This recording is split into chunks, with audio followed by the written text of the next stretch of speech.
This is a box we just put in 2 or 3 weeks ago to replace a original box which was filling up with water, which had a leak in it.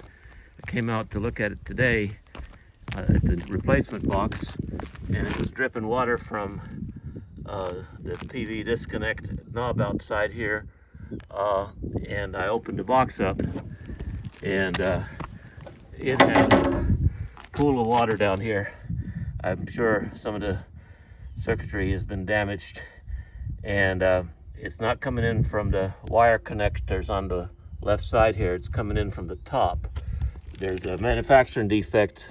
There's something wrong with the seams here, and it's letting moisture to come in, and it's coming in. It's not on the right side so much, more on the upper left hand corner here, and the way I have the box positioned, and it's filling up with water, and we're going to have to replace this box again.